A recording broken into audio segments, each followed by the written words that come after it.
Bonjour et bienvenue pour le shiur du mercredi. Alors aujourd'hui, on attaque une nouvelle Mishnah mais c'est la suite de ce qu'on était en train de dire dans Kiddushin. Donc la Mishnah dit Lo ilman adam ravak, un homme, il peut pas enseigner lorsqu'il est ravak, donc il est célibataire mais qui n'a jamais eu, en fait, un célibataire qui n'a jamais eu de femme, pas un divorcé, quelqu'un qui n'a jamais eu de femme. Lo ilmad sofrim ne peut pas être enseignant pour les enfants. Velo ilmad isha sofrim, et une femme aussi, elle peut pas enseigner pour les enfants. Rabbi Elazar Omer, Rabbi Elazar il dit Af Mishen lo isha. Même si quelqu'un n'a pas de femme, lo ilmat sofrim, il ne peut pas enseigner. Alors, ça, on va voir qu'est-ce qu'il rajoute par rapport à ce qu'on vient de dire. On verra dans le Gemara. Rabbi Yehuda Omer, Rabbi Yehuda il dit Lo ira'e ravak behema. Un célibataire qui n'a jamais eu de femme, il ne peut pas aller faire paître être berger.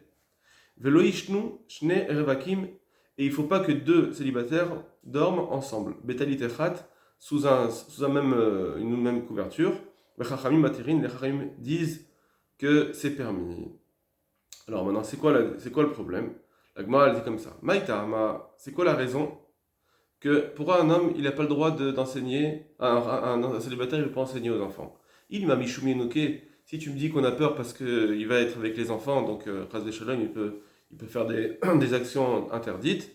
Ve'atania, et pourtant, c'est marqué Amroulo les Rabbi Yehuda, que les Chachamim avaient dit à Rabbi Yehuda, Lo nirchedu Israël al Mishkav Zachor, que on n'a pas été soupçonné sur le Mishkav Zachor, sur l'homosexualité, Velo al Behema, et ni sur de s'accoupler avec des animaux. Donc, il y a toujours un risque, mais un risque aussi minime. On n'a pas besoin d'interdire à tout le monde d'enseigner. Donc, si c'était à cause de ce risque, on n'aurait pas dû interdire. Donc, les ministres israéliens, comme ils n'ont pas ce soupçon de l'homosexualité ou sur les behémoths, c'est trop éloigné. Alors, c'est pour ça qu'on ne devrait pas craindre cela et on devrait permettre d'enseigner. Et là, donc, Ravak, Bishumamata, Deyenoke. En réalité, les célibataires, on a peur à cause du fait que les mamans des enfants arrivent. Ils viennent donc, Amata, les mamans, Deyenoke des enfants, ils vont arriver et il va commencer à parler avec elles des enfants, et puis finalement, ils vont être plus intimes. Isha, aussi une femme, Mishum Avata, Deyenoke, et les femmes aussi, elles n'enseignent pas à cause des papas qui viennent pour leurs enfants. Donc en réalité, c'est surtout pour ça l'interdit, c'est entre les adultes. Rabbi Elazar Omer, toutes ces gmarottes, il ne faut pas les prendre au pied de la lettre. D'accord? Il y a des halachot, ensuite comment voir. Nous, on fait une première lecture seulement. Rabbi Elazar Omer, Rabbi Elazar il dit Af Mishen, donc il dit même s'il n'y a pas de femme non plus, donc ça veut dire même s'il était. Il avait déjà été marié, mais il n'avait pas de. Maintenant il est divorcé par exemple. D'accord? Alors aussi, il ne peut pas enseigner. Ibaya Léou, on lui a posé la question. Michel Loïcha Klal, est-ce qu'on parle ici d'une personne qui n'a pas du tout de femme? Donc par exemple, s'il est divorcé. Odilma Beshena Shruyetzlo, ou bien il a une femme, mais elle n'est pas, peut-être, Dilma, peut-être, Beshena, elle n'est pas Shruyetzlo, elle ne réside pas avec lui. Imaginons qu'il est parti pour quelques mois pour le travail et qu'elle ne réside pas avec lui. Est-ce que là aussi, on va dire qu'il ne peut pas enseigner? Tashma. Alors le Baral dit oui, viens, écoute, je vais t'amener une preuve. C'est marqué Af Bisheshlo ve'ena shriyetzlo, même celui qui a une femme mais qu'elle ne réside pas avec lui, lo ilmat sofrim, il ne doit pas enseigner aux enfants. Rabbi Yehuda Omer lo ir'e. Rabbi Yehuda il dit on ne peut pas être berger non plus quand on est célibataire. Tanya, or c'est marqué une braïta, Amroulo le Rabbi Yehuda. Ils ont dit à Rabbi Yehuda, lo nirchedo Israël, que les Israël ne sont pas soupçonnés. C'est-à-dire, ça n'arrive pas aussi souvent. Al mishkav zachor velo al behema, ni sur l'homosexualité, ni sur les animaux. Donc c'est pourquoi on n'a pas besoin de dire qu'un célibataire, il n'a pas le droit d'aller paître. Ok. Haute Mishnah, en fait, là ici on va faire la Mishnah, mais on va juste la commencer, parce qu'il y a juste un point qui est intéressant. Enfin, qui nous intéresse à nous. Kol she'asakav imanashim, toute personne qui a un travail, un métier avec des femmes, lo yityachad imanashim, il faudra qu'il fasse attention de ne pas s'isoler avec des femmes. Bon, alors, sur ça, on va tout de suite agir. Ça veut dire quoi qu'il ne peut pas intervenir avec des femmes? D'après Rashi, ça veut dire quoi Ça veut dire quoi? Parce que même s'il y a plusieurs femmes, on avait dit que non seulement, on avait dit un homme il peut se mettre avec deux femmes. Ici, on dirait que même s'il y a plusieurs femmes, c'est interdit. Alors il dit oui. D'après Rachid, il dit comme ça, effectivement, parce que comme il travaille avec elle, alors là, il est beaucoup plus intime qu'avec elle, donc là, c'est pire. C'est pour ça qu'il y a encore plus de Yetzirah, et donc même s'il y a plusieurs femmes, ça ne marchera pas. Tosfot ne sont pas d'accord, ils trouvent une preuve, comme on verra, Bezrat Hashem, que normalement on aurait le droit s'il y a plusieurs femmes, et donc là, il dit, il dit une autre réponse, d'accord? On verra Bezrat Hashem plus tard le Tosfot. Donc, Loït Yechadim Anashim, un homme ne peut pas s'isoler avec plusieurs femmes quand il travaille avec elles. Parce que comme il travaille, il fait leur métier à elles, donc elles ont plus de proximité. Vloïman Adam et Beno Umanut Anashim. Et aussi, un homme ne doit pas enseigner à son fils, parce que c'est une mitzvah d'enseigner à son fils un métier. Alors, il ne doit pas enseigner à son fils un métier pour les femmes. Rabbi Meir Omer, Rabbi Meir dit, Le'olam il Adam et Umanut Nekia. Il faut toujours qu'un homme enseigne à son fils un métier Neki avec Allah, propre et facile. Ça veut dire qu'il puisse continuer à faire ses mitzvot. Veit Palel, et donc grâce à cela, il va pouvoir continuer à faire les mitzvot et ne pas tomber dans les sarah. Donc il faut qu'il fasse Nekia, donc propre entre guillemets. Ça veut dire qu'il ne va pas trouver un travail qui veut faire des averod avec Allah aussi facile. Donc tout ça pour pouvoir aussi étudier la Torah et faire des mitzvot. Et donc maintenant on va dire, ouais, mais alors il n'a pas d'argent avec ça. Peut-être, souvent ça va faire qu'il n'aura pas d'argent. Alors il dit comme ça, regardez, c'est très joli. Et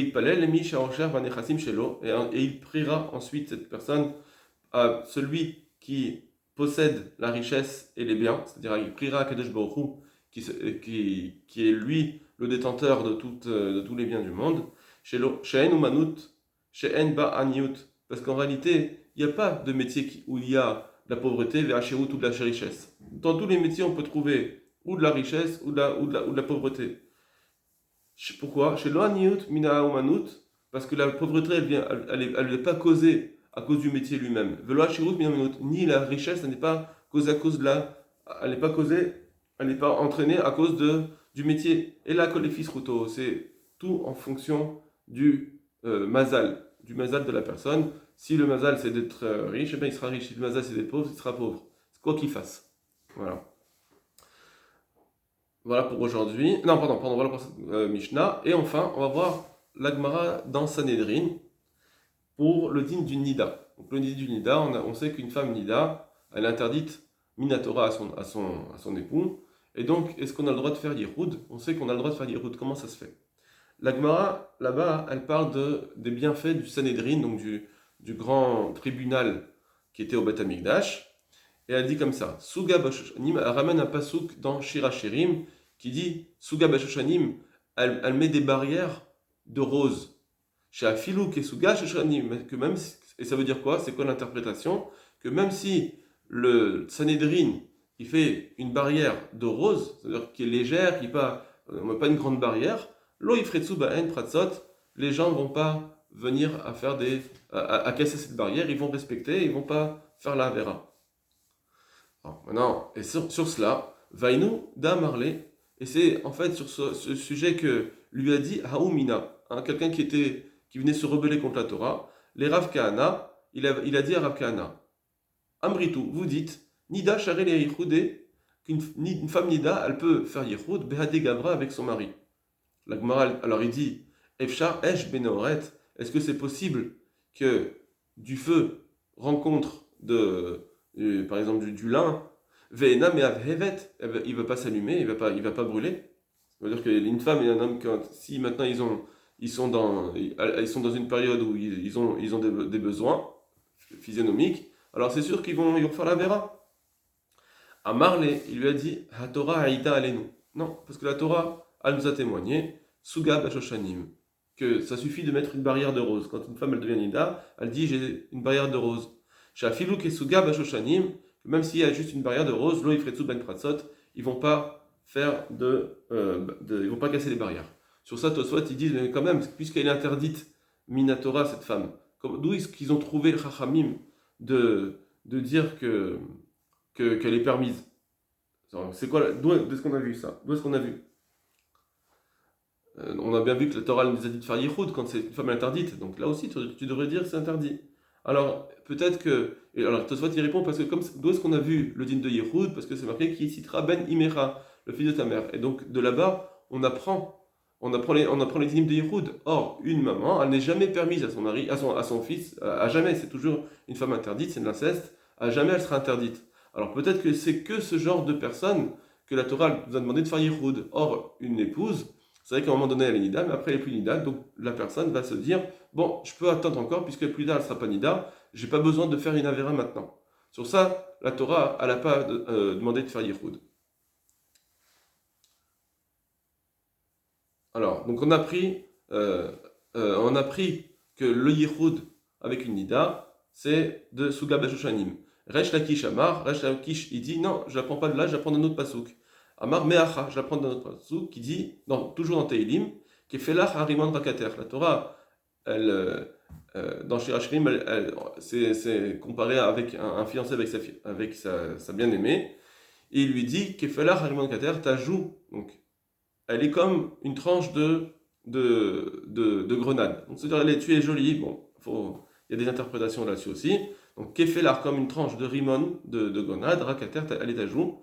Et sur cela, là, on fait le drash, à filou, Rakater, c'est le mot aussi, c'est un mot où on peut, la racine, elle peut se traduire avec rek, vide. À filou, rekanim, shebach, que même les gens qui sont vides chez toi, mais ça veut dire qui font pas bien, qui sont pas des tamidei chachamim, etc. Mais les in, misvot, karimon, ils sont pleins de misvot comme la grenade. Donc on voit que, c'est pour ça qu'on voit d'ici que le Sanhedrin, même quand il fait une petite chose, une petite barrière, ça suffit pour ne pas transgresser. Rabbi Zibara Amar, Rabbi Zira dit, mais acha, on l'apprend dans notre endroit. Donc ça c'est au sujet de Yitzhak, quand il a dû donner les brachot à Yaakov. Yaakov il est rentré, et il avait les habits de Esav sur lui, et Yitzhak il a senti les habits de ces habits-là, il a senti le Gan Eden. Vayarach et Riar Begadav, il a senti l'odeur de ses vêtements, et là, il a béni. Juste après, il a béni. Alors, parce qu'il a vu que c'était les vêtements l'odeur du Gan Eden.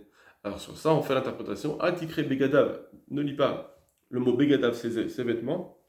Et là, Bogdav, c'est les gens qui sont rebelles. Ça veut dire même les gens qui sont pas droits, etc., qui font pas tout comme il faut. Malgré tout, on voit qu'ils ne transgressent pas quand le Sanhedrin a dit quelque chose.